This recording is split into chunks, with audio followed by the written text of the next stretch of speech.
The CW Twin Cities presents See What's Now, your entertainment news source.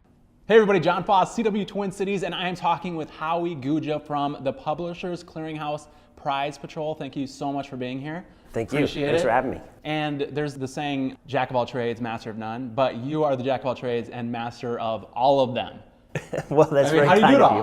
you. But I like to stay busy, and I enjoy meeting people. So I do whatever I can to not become idle, really. Okay. First of all, tell us what brings you to the Twin Cities. I am here for Publishers Clearinghouse. I'm on the Publishers Clearinghouse Prize Patrol, and yesterday we gave away a $10,000 prize down in Richfield. Wow, very cool. But compared to some of the other ones that you've given away, you've given away a lot of money in the past. Tell us about some of those. That's right. So Publishers Clearinghouse has given away close to $500 million at this point, and they've been doing that for over 40 years. I've been giving away money for Publishers Clearinghouse for 3 years, and all different prizes. I mean, Publishers Clearinghouse there's a winner every 5 minutes, all different numbers from $5, $10 on up to millions. Yesterday was a relatively small prize for us, $10,000, but it's still a nice little windfall. Last week, for instance, we were in Sioux Falls where we gave away a $5 million PCH Lotto Power Prize, and that was amazing. We had a lot of media. The winner had just been battling cancer, an illness. So oftentimes we see that. That's one of the best things about giving away money, is that it seems to always come at the best possible time when people could really, really use the money. And so your job is basically going around the country and changing people's lives. That's right. What is your favorite part about the job? I like meeting people. I like meeting people, seeing new places, hearing people's story. Everybody has a story, and particularly people who play the sweepstakes, they tend to be people who could really use the money. They really, really hope to win, and they enter a lot. So when you show up at their door, immediately they recognize who I am. They know that the prize patrol is there with the balloons, the flowers, and oftentimes they get very emotional. They'll start crying, and they just can't believe it. But it feels good to give money to people who could really, really use it.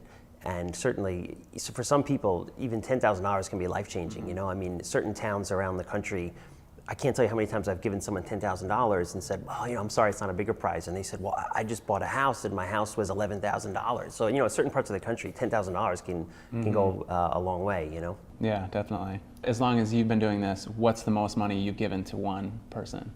$5 million was one of the largest prizes. That was last week that I've given away. The week before that, we gave away $5,000 a week forever, which means 2 lifetimes of $5,000 a week. That winner also won a bonus of $1 million up front, and then another bonus of $35,000. And I had an actual check for $1 million, which was pretty incredible. Yeah, and it was, you don't want to lose that. Right. No, it was like I had to keep looking at it, because usually when someone wins $1 million, they get an option where they can either take a lump sum or they can get it paid out, similar to the lottery, But this particular prize, she won $5,000 a week forever, so 2 lifetimes of that, and then the $1 million check up front. Funny thing was, this was right during President's Week, at the end of President's Week, so a lot of people were away. So we need 2 signatures on a $1 million check. Only one person had signing authority in our office, so I had to go drive into our New York City office on the way to Pennsylvania, and our CFO ran out to the street and signed the $1 million check on a street corner at 7th Avenue. So I said it was like one of those New York moments. Yeah. Like only in New York is someone, a CFO running out to sign $1 million check and hand it to you at the car, so I could get on my way to Pennsylvania. Yeah, well, I was going to say, how does somebody go about cashing that check? Because I'm sure if you show up at a bank with $1 million check, yeah, I don't know. You know what? I did follow up with that winner. I have to ask her what the bank said. But even we've given other large sums of money, like even $50,000. You go to the bank, and usually tellers, they look at it and they have to go in the back and just verify everything. We've given away money at banks, actually. A bunch of people have won the sweepstakes who worked. Twice I've given out money at the actual bank. There was a bank teller, and she was at work, so we walked in with cameras, and it was pretty funny, because then she just signed it and deposited it right there on the spot. Perfect, very convenient. Yeah, it was so you've been doing this for a while and traveling around the country doing this. What is a story that sticks out, as far as like maybe a happy story or something just crazy or bizarre that's happened? What sticks out? Oh, there's all sorts of crazy and bizarre things that happen when you're just traveling. So every week I'm going somewhere, but there's a lot of happy stories too. One of my favorite stories, there was a winner named Lori Aragon in Farmington, New Mexico, and she was a 36-year-old grandmother who was taking care of her 2 young grandsons. She really needed the money, and we were knocking on her door for a while, and she wasn't answering, but we saw a car outside, so we knew that someone was there. We kept knocking, and a lot of times people won't answer the door because they think it might be a solicitor or a bill collector. In this case, she thought we were a bill collector, so we walked to the edge of the property, started to talk to a neighbor. She finally realized who we were, came out. She was, just overcome with emotion. While we were giving her $1 million check, the power authority actually showed up to give her like the 6th or 7th shut-off notice and said, look, power, we really have to shut your power off very soon. And they happened to be, just the timing worked out where they showed up basically to shut her power off while we were giving her $1 million check. They were really happy for it too. I mean, those guys, they don't like shutting people's power off. So the timing just was perfect, So that was a really, really happy story. So how do people register or get sign up for this? They can go to pch.com. They can also enter via mail, which is the old school method. I mean, I remember when I was a kid in the 80s, even my mother would occasionally, you'd lick these stamps and you send it back in. But many people now just go to pch.com. There's the PCH app. There's PCH games. That's a popular way where younger people on their smartphones, you can play games in your downtime, and you're automatically being entered for chances to win. And now there's PCH Lotto. So there's a lot of different ways to win, and there's a lot of winners. We did that prize in Wilkes-Barre, Pennsylvania, the $5,000 Forever Prize. That we coincided with what's called PCH Day. So back at PCH headquarters, we have a studio, and we were doing a live Facebook show for 4 hours where we gave away 100,000 prizes. So there were over 100,000 winners that day going on live. Wow. So it was a pretty cool event. Mm-hmm. Awesome. And as I mentioned at the beginning of the interview, you have a lot more going on than just this, which is crazy enough, like just doing this. But then you're also basically a famous internet photographer on Instagram.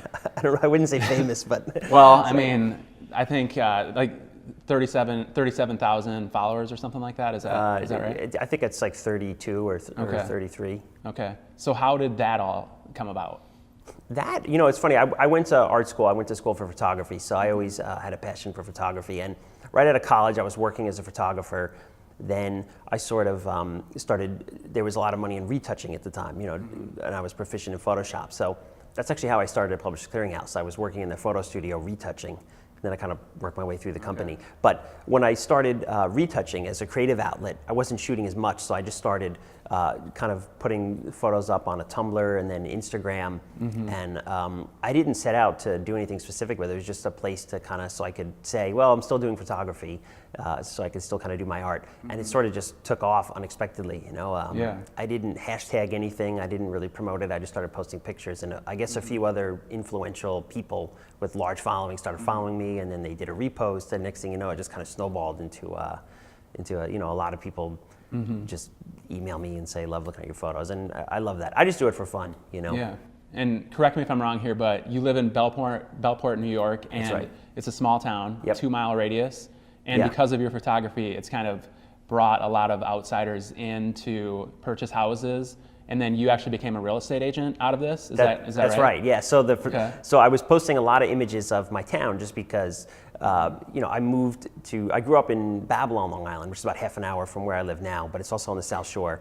And I just fell in love with this little village called Bellport. So when I moved there, I started taking a lot of photographs of the scenery and the beaches and the boats and putting that up on Instagram. And what happened is, as my following grew, people were saying, oh my God, where is this town? I've never heard of this place. And they started visiting, and soon people started asking me, is there anything for sale? And I was referring them to my realtor. Mm-hmm. And then that broker said, you should get your license because so many people are coming into the office. And that's not a very good move by that guy. I mean. Well, he was the owner of the agency, so he wanted me to work for him. Okay, so he was already too busy. He was okay. Yeah, with right. You, well, he's the owner broker, and then he has 5 or 6 agents under him. So he said, come join the team, and you can just start selling real estate. So, and that's what I did. And that's basically just a weekend job for me now. But that's worked out very well. And I love design and architecture, so it's kind of a good fit. And photography kind of, there's some synchronicity there with the photography, of course. So. And there's actually been some people in Bellport that are kind of like, hey, let's hush it down a little bit. We don't want people to find out about this place. It's true. Bellport, it's such a small insular community, and it is very quiet. There's no nightclubs, there's no nightlife. So some people were alarmed that it might become more like the neighboring Hamptons or Montauk. But those fears are unfounded because the town is so small, it's kind of self-limiting rather. It's there's a historic district, so you're not allowed to tear houses down, you can't build McMansions. There's really no more, all the open space is preserved, so it sort of can't really become too large, because there's really no room for growth. It's sort of just turnover as some residents older, they retire, move to, down south. New people come in, but we're seeing a lot of younger families come in now and enjoy Bellport because it's just it's really a special place. Very cool. And on top of all of this, you also own Keneal Bay Resorts. Is that right? Yes, my family are one of the owners of Keneal Bay Resort, and my father first got involved with that back in 2004, and we were going there when we were younger as kids. It's originally a Rockefeller property, and I helped manage that. Unfortunately, during the hurricanes Irma and Maria in the fall, the resort was heavily damaged. So, we're in the process of working out a rebuild right now, but we're probably a couple years away at least. And I did see that you had posted that none of the employees were injured.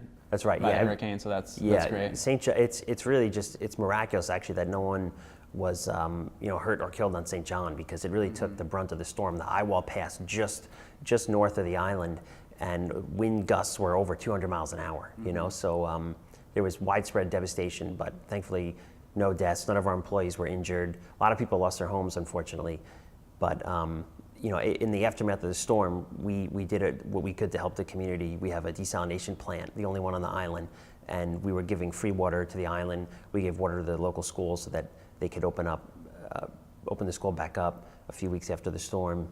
It's a beautiful place, and the island people are just amazing, I grew up going to the Virgin Islands, and I can't say enough about how amazing and positive the people are there. It's my father, that was very close to him, was taking care of the people, and it's just it's a beautiful place in the scenery and the people. Yeah, and it sounds like you've been all over the world, traveling every week within the country and then traveling outside the country for vacation and stuff like that. Is there a favorite place for you to be? That's tough. I often think about that. What's my favorite place to go? The United States has so many amazing areas. That's one thing when I go home and talk to my friends, even friends who travel a lot, but they might stay only in cities. They go from New York to LA to Paris, London. They never really see, the middle part of the country, or I should say rural areas. And this job for Publishers Clearinghouse takes me all over the country. I could be anywhere, big cities. I've been in Chicago South Side in public housing buildings. I've been out in farms in rural Indiana. I've been everywhere, and it's all beautiful. And people everywhere they all kind of want the same things. So there's sometimes you can see a lot of division in this country. And I always tell my friends back in New York, when you go out there, the world isn't as bad a place as people sometimes the media would lead you to believe today. And as far as the world, London is one of my favorite cities. And it's beautiful. I'm going there next month, so I'm looking forward to that. But it's really hard to pick a favorite place, My favorite place in the world, I guess I'd say, is Bellport, where I live. So you think that's where you'll continue to live for the foreseeable future? Yeah, I love it there, and I plan on staying there. But I love seeing pretty much anywhere around the country. Okay. It's fun. All right. Well, Howie, we touched on Publishers Clearinghouse Prize Patrol, famous Instagram photographer, real estate agent, resort owner. I don't want to cut you short. Is there anything else?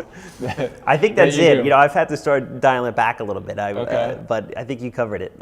All right. Well, thanks for being here. Appreciate it. Awesome. Yeah. Thank you. Thanks for the Twin interview. Cities, make sure you check out Publishers Clearinghouse, and maybe this guy will show up at your door. Maybe.